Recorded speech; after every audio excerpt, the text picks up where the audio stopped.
Hare Krishna, Krishna Krishna, Hare Hare, Hare Ram,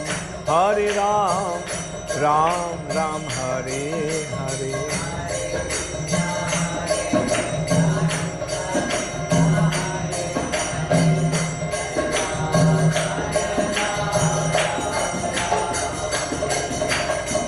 Hare Krishna, Krishna Krishna, Hare Hare, Hare Ram, Ram Ram, Hare Hare.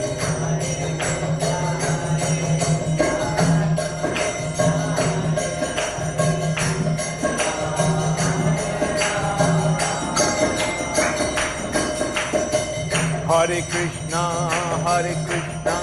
Krishna Krishna, Hare Hare, Hare Ram, Ram Ram, Hare Hare. Hare Krishna, Krishna Krishna, Hare Hare, Hare Ram, Ram Ram, Hare Hare.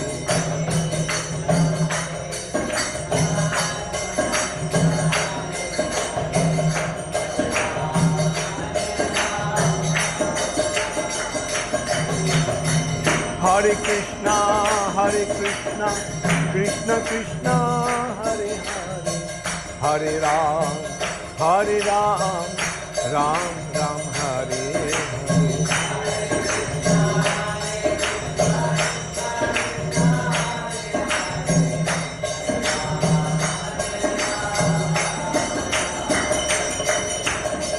Hare Krishna,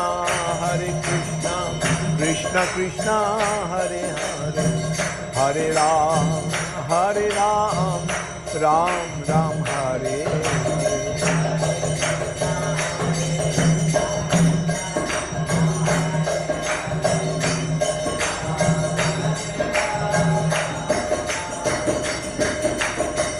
Hare Krishna, Krishna Krishna, Hare Hare, Hare Ram, Ram Ram, Hare Hare.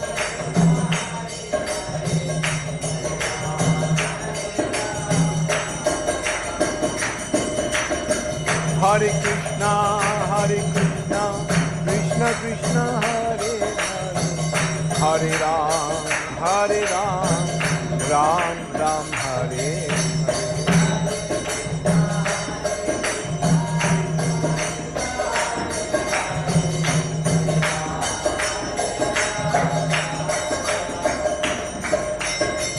Hare Krishna, Krishna Krishna, Hare Hare, Hare Ram, Ram Ram, Hare Hare.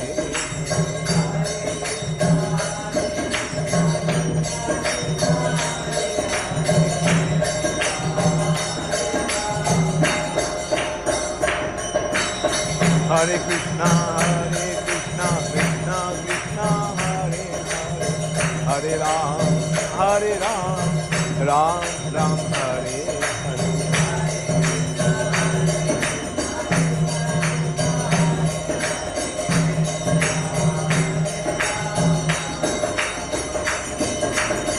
Hare Krishna,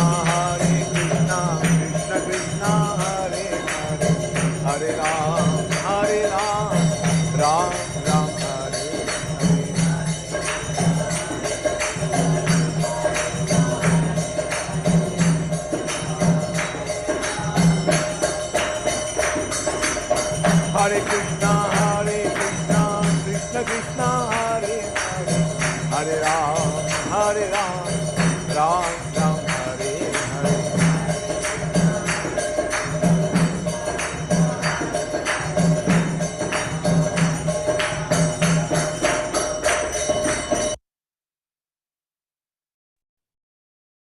Hare Krishna and Pranam dear devotees. So welcome to our Srimad Bhagavatam reading sessions. So let me share the quiz results for the last session.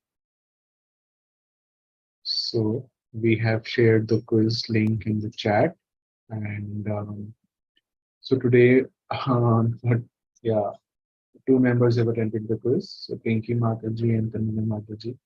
एक question गलत हो गया, so we can see which one is it. Okay, दो अलग-अलग गलत हो गए इन दोनों. So you can see rest all are correct. This question is a little tricky. Okay, so we are reading from first Canto, 15th chapter. We're going to read from text number 38 today. So let us begin.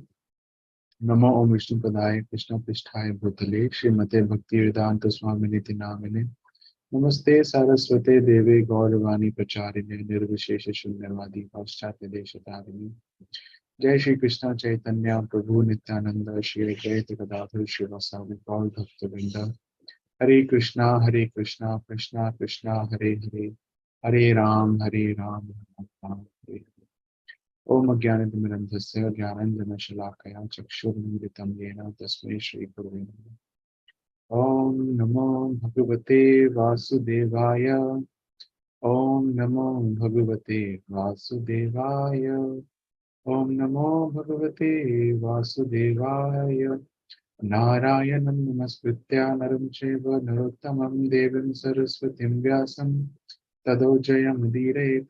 नष्टप्रायेषु भद्रेषु नित्यं भागवत सेवया भगवते उत्तमश्लोके भक्तिर्भवति नैष्टिकी. पंचतत्त्वात्मकं कृष्णं भक्तरूप स्वरूपकं भक्तावतारं भक्ताख्यं नमामि भक्तशक्तिकं. ग्रंथराज श्रीमद् भागवतम की जय. Okay, so anybody who wants to read, they can raise their hand. I'll start. So here, in this chapter, Sud Goswami is telling about the discussion between Arjun and Yudhishthir Maharaj, and after that, Sud Goswami is telling about that the Lord has left and he has wrapped up his pastimes on the planet Earth, and after that, the symptoms of Kali Yuga have started to appear as Yudhishthir Maharaj has suggested. So we are reading from 38th number verse. Swarat patram vinayinam atmanah shushaman susaman gunehu toyanivyaha putim bhumer abhyashinchad vajahyave. Translation and purport by His Divine Grace Abhay Charna Arvind Bhakti Vedanta Swami Srila Prabhupada ki jai. Thereafter, just a minute. Okay. Thereafter, in the capital of Hastinapur, he enthroned his grandson, who was trained and equally qualified as the emperor and master of all land bordered by the seas.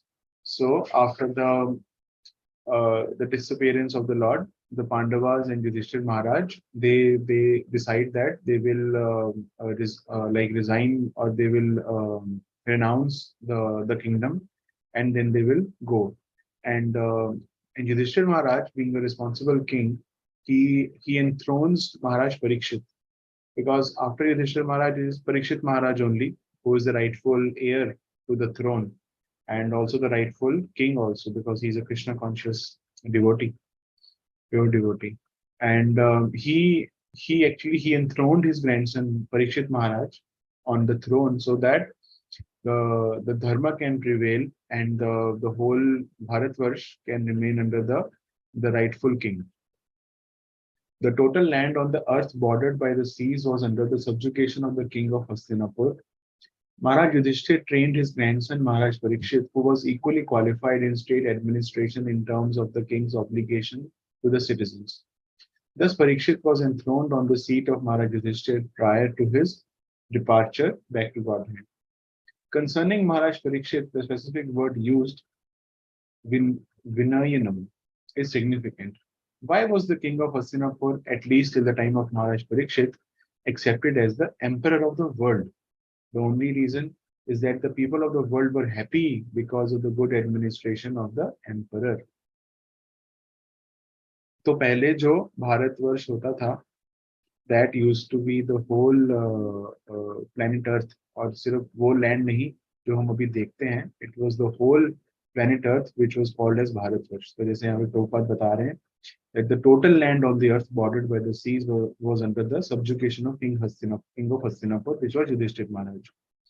So there is a misconception that Bharatvarsh only means this Southeast Asia or the where the land of India is. So it is not like that. So the whole earth actually was considered as Bharatvarsh, and uh, there was only one rightful true king, Maharaj Parikshit, Yudhishthir Maharaj, and after that Parikshit Maharaj. The happiness of the citizens was due to the ample production of natural produce such as grains, fruits, milk, herbs, valuable stones, minerals, and everything that the people needed.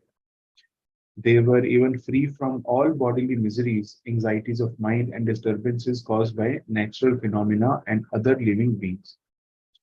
So this Prabhupada actually tells in one of the purports to fourth canto, and where Prabhupada describes the rightful duties of the true king or the true government.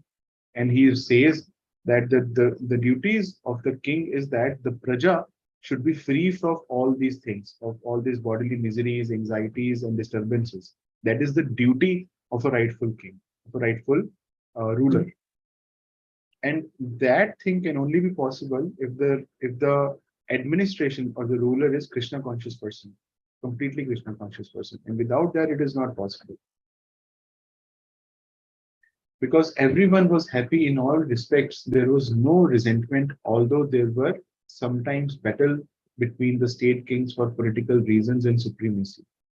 Everyone was trained to attain the highest goal of life, and therefore the people were also enlightened enough not to quarrel over trivialities.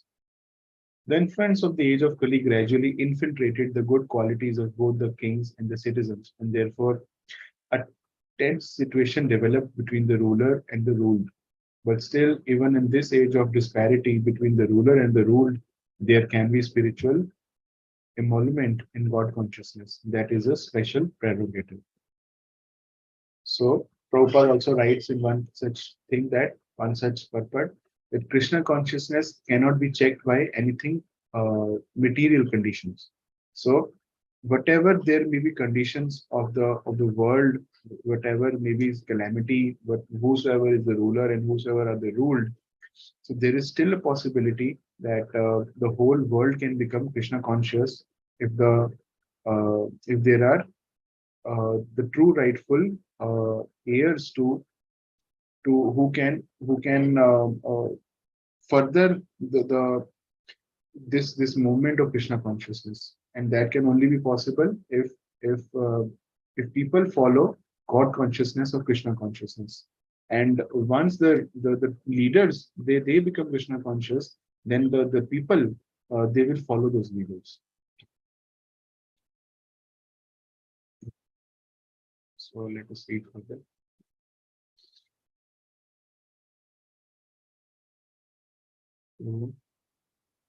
Yes, Nidhi Mataji. Hare Krishna Prabhuji. Hare Krishna. Mathurayam tatha varsham shurashena patim tatha prajapatyam nirupeshitam agnin apibad ishvara. Translation. Then he posted Vajra, the son of Anirudh, grandson of Lord Krishna, at Mathura as the king of Shurashen.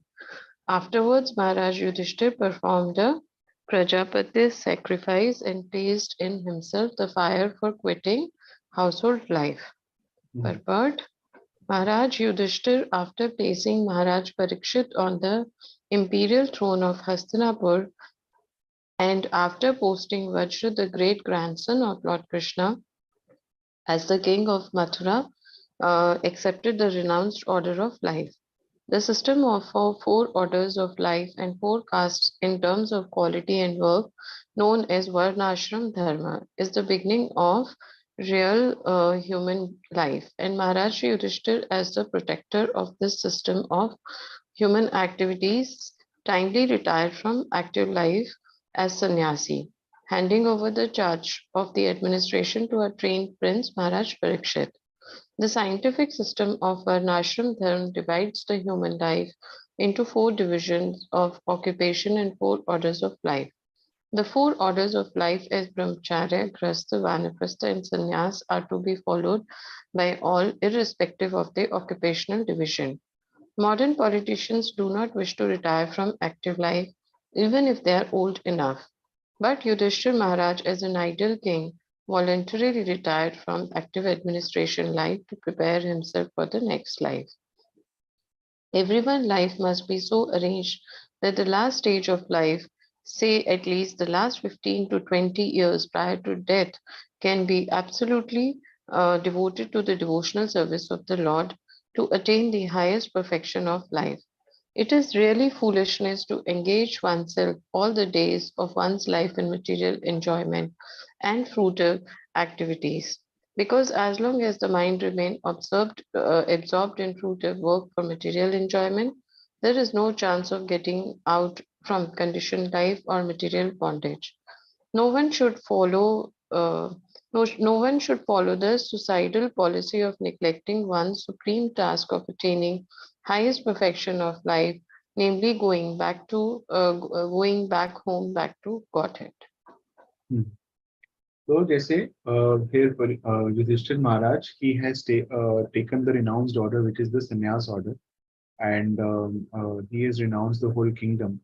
And Prabhupada is emphasizing on that point only, that what happens is that day to day, that we don't see these things happening in our day to day life, that um, because in Bhagavad Gita also Lord Krishna says that the whole society is divided into four varna and four ashrams.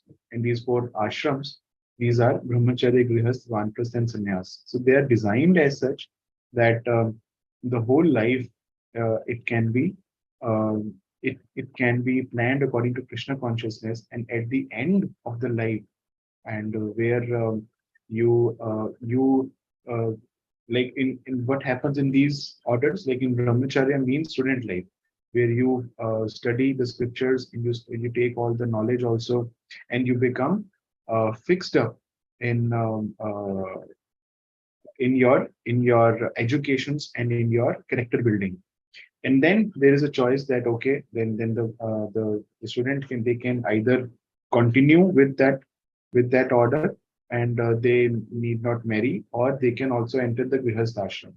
So once they enter the grihastha ashram, they have the desires, you fulfill all the desires, and from the age of 25 to 50, you do all your duties properly, and by the time of 50, you reduce your obligations to society and your society relationships, and you focus more on spirituality and your spiritual upliftment and spiritual growth.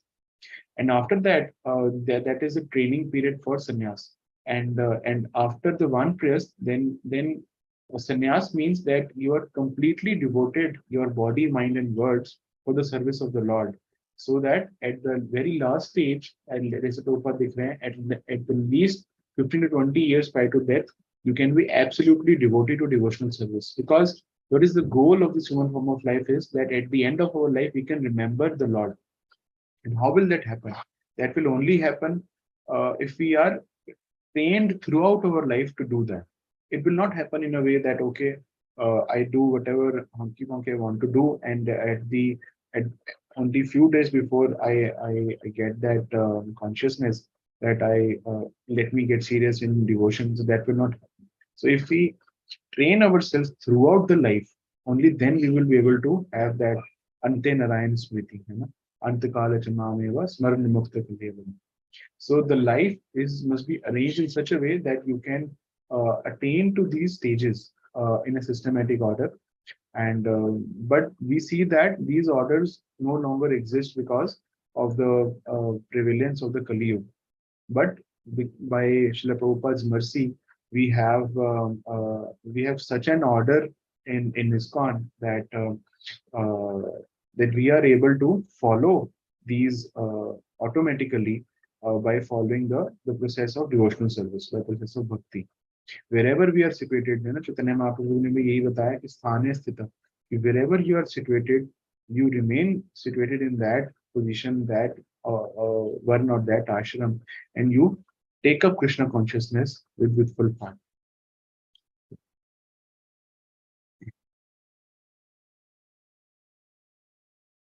like that. Okay. Yes, Pinky Mataji.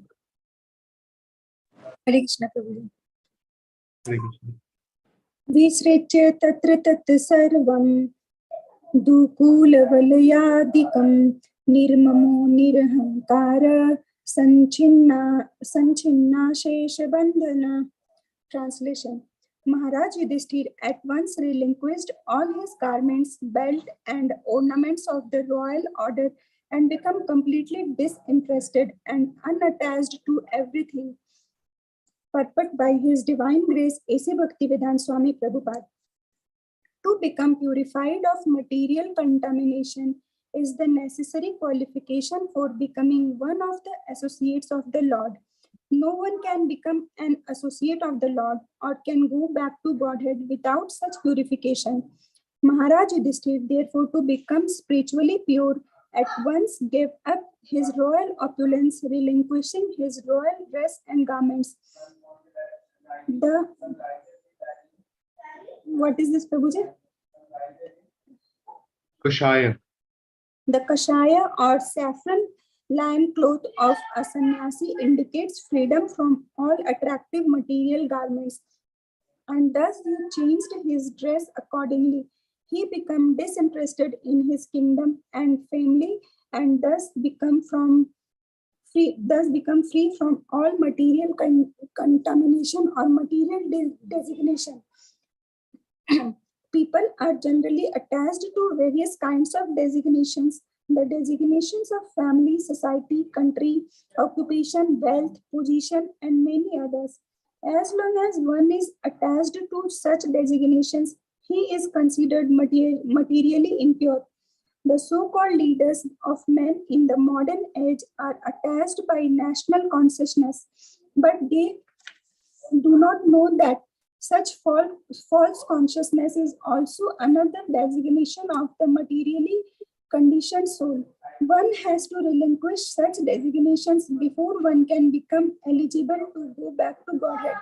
Foolish people adore such men who die in national consciousness. But here is an example of Maharaj Yudhishthir, a royal king who prepared himself to leave this world without such national consciousness. And yet he is remembered even today because he was a great pious king, almost on the same level with the personality of Godhead Sri Ram.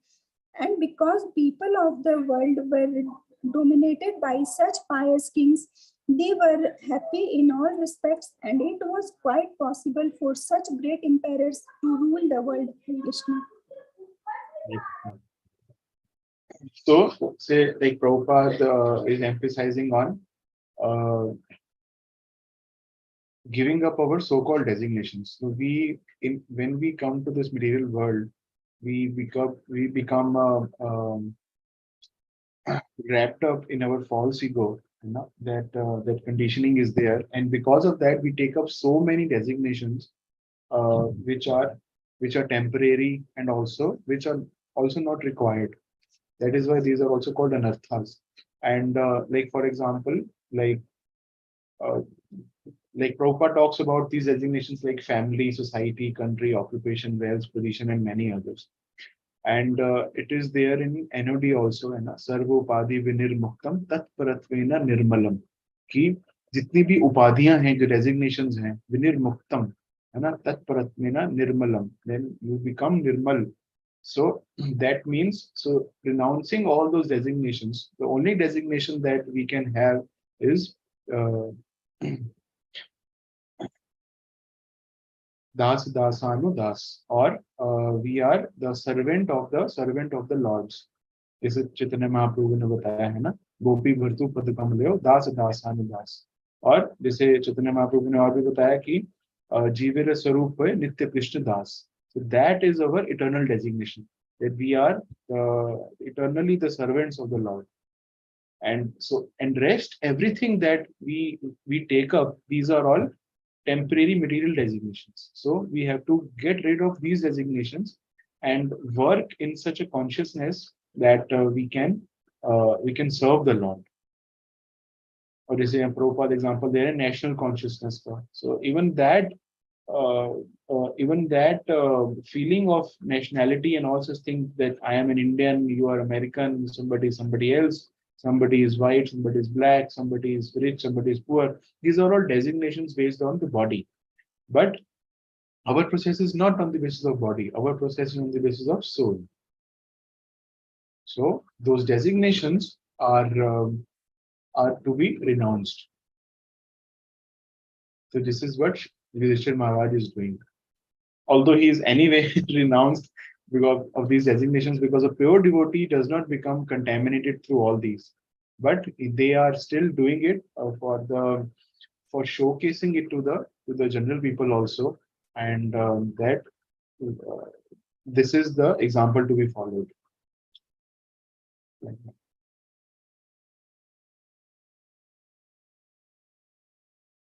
Vacham juhava manasi tatprana itarechatam mrityav apanam sargam tam panchatva ajo havit. Then he amalgamated all the sense organs into the mind into the life into breathing, his total existence into the embodiment of five elements, his body into death. Then, as pure self, he became free from the material conception of life. Maharaj Yudhishthir, like his brother Arjun, began to concentrate and gradually became freed from all material bondage. First, he concentrated all the actions of the senses and amalgamated them into the mind. Or, in other words, he turned his mind towards the transcendental service of the Lord. देखिए, so this is the potency of the tika of an acharya. So when we read the shloka or the translation, so one can become bewildered that what is the meaning of amalgamation of senses into the mind into life into breathing, and his total existence into embodiment of five elements. But see, this is the meaning what Prabhupada is telling. That, or in other words, he turned his mind towards the transcendental service of the Lord. That is the meaning of that amalgamation of the senses into the mind. Because when we come to the material world, or the just bhautik jagat hai, uska jo utpatti hai, wo bhi aisi hoti hai. Because there is a Mahatattva, and then there are everything is there in the Mahatattva, and from there the primary uh, the elements, primary elements are generated, and first there is a false ego, and then the intelligence and the mind, and then there are primary elements, and from there comes the sense, and then from the sense organs are there, and then the objects of senses are there. So in total there are 24 elements which are there, and in the order that they expand, in the same order that they collapse also when we go back. So like that. And so that was a little technical here, like also, so this is also like what Prabhupada is saying, that turning our mind towards the transcendental service of the Lord, then automatically that process becomes the same way. He prayed that since all material activities are performed by mind in terms of actions and reactions of the material senses, and since he was going back to Godhead, the mind would wind up its material activities and be turned towards the transcendental service to the Lord. There was no longer a need for material activities. Actually, the activities of the mind cannot be stopped, for they are reflection of the eternal soul. But the quality of the activities can be changed from matter to the transcendental service of the Lord. The material color of the mind is changed when one washes it clean of the contaminations of life breathing, and thereby frees it from the contamination of repeated births and deaths, and situates it in pure spiritual life. That means becoming liberated. All is manifested by the temporary embodiment of the material body, which is production of the mind at the time of death. And if the mind is purified by practice of transcendental loving service to the Lord, and is constantly engaged in the service of the lotus feet of the Lord, there is no more chance of the mind producing another material body after death. Otherwise, our mind will take where our desires are, and we will keep on hopping in from one body to the other. यही हो रहा है. देहि नोस्मिन् यथा देहे कौमारम यौवनम जरा तथा देहांतर प्राप्ति. So after one, when there is death, so the soul, the gross body is only dissolved, but the subtle body is not dissolved. That means the mind is still there, the intelligence is still there, and the false ego. So these three, they make up the subtle body, and they take us to the next body where we can fulfill those desires which we still have, which we are still pending. So without that, so unless we dissolve that thing as well, that our the mind and intelligence also, they are completely engaged in the service of the Lord. That is the meaning of dissolving those things. So then it will not lead us to the next life actually, or the next body. It will actually lead us to the dham paramam mama, है ना? कि नेति त्याक्त्वा देहम पुनर्जन्मा नेति मामेति स्वर्जन. But then we will not take the next birth. We will go back home, back to God. If the mind is purified by practice of transcendental loving service to the Lord and is constantly engaged in the service of the lotus feet of the Lord, there is no more chance of minds producing another's material body after death. It will be freed from the absorption in material contamination. The pure soul will be able to return home back to Godhead. And so जिस तरह से we see the example of like it comes in Srimad Bhagavatam, Savai Mana Krishna Padara Vindyo, that engaging our mind, you know, in the lotus feet of the Lord, and in the service of the lotus feet of the Lord. So ये वहीं से आया है. So we can also see that how Prabhupada is correlating these shlokas also in the purport.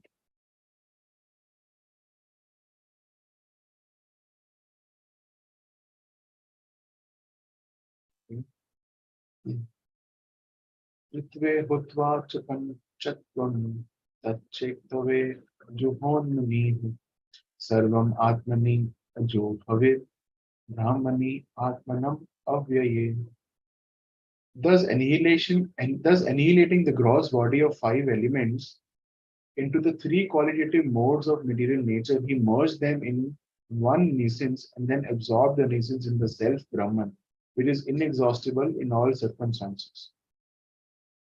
So ये वही continue हो रहा है जैसे मैंने पिछले में बताया था कि all that is manifested in the material world is a product of Mahat Tattva Avyakta, the unmanifested form actually. So the unmanifested form of the whole material existence is called Mahat Tattva.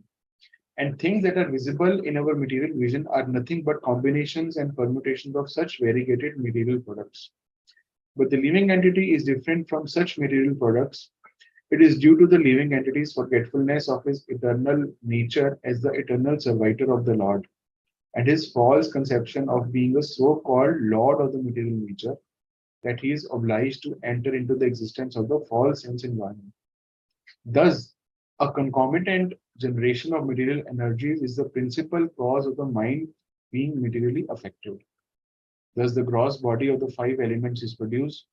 Maharaj Yudhishthira reversed the action and merged the five elements of the body in the three modes of material nature. The qualitative distinction of the body as being good, bad, or mediocre is extinguished, and again the qualitative manifestations become merged in the material energy which is produced from a false sense of the pure living being.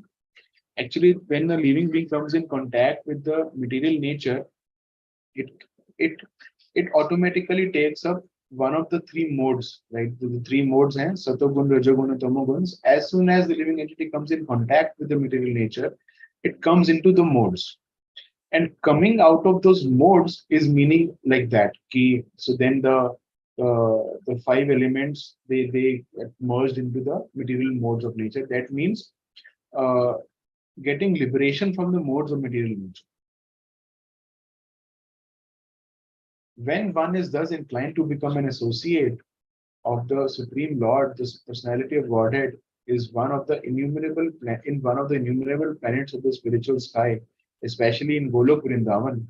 One has to think always that he is different from the material energy, He has nothing to do with it, and he has to realize himself as pure spirit Brahman, qualitatively equal with the supreme Brahman Parmeshwar. है ना? तो ये आता है ब्रह्म भूत प्रसन्नात्मा ना शोचति न कांक्षति सम सर्वेषु भूतेषु मद भक्तिम लभते पराम. In Brahmabhuta stage, at Brahmabhuta platform, then one thinks that okay, I am pure spirit, and he realizes that he himself is a pure spirit, and he has to engage in the bhakti of the Parmeshwar or Bhagavan. Maharaj Yudhishthir, after distributing his kingdom to Parikshit or Vajra, did not think himself emperor of the world or head of the Kuru dynasty. This sense of freedom from material relation as well as freedom from the material engagement of the gross and subtle encirclement makes one free to act as the servitor of the Lord, even though one is in the material world. That means कि जो designations हैं उससे free हो गए. This stage is called the Jivan Mukta stage or the liberated stage even in the material world. This is the process of ending material existence. One must not only think that he is Brahman, but must act like Brahman. One who thinks himself Brahman is an impersonalist, and one who acts like Brahman is the pure devotee. So, जैसे प्रभुपाद ने हमें बता रहे हैं about the Jivan Mukta stage, that is the meaning of dissolving our subtle body, and only we are waiting for the gross body to leave, and after that, liberation is there, and liberation means that going back home, back to body for devotees. So that is what these are little technical shlokas as well as the purports also, like where we see the technical terms are there, mat, tattva, and all such things. So and then further also in Bhagavatam there comes multiple technical verses. So whenever Bhakti Prem Maharaj he would I've heard from him only that he would say that even if we are not able to understand, we should simply just read and move on. And if there are any questions, we can note it down and we can park that for later also, because there are many things that we don't understand, and so that is not a problem. We can simply keep on reading, so like that. So our time is already up. So if there are any questions or any comments, then we can try. Or we will end the session and we will meet tomorrow. Hopefully, Girashwa will take the session.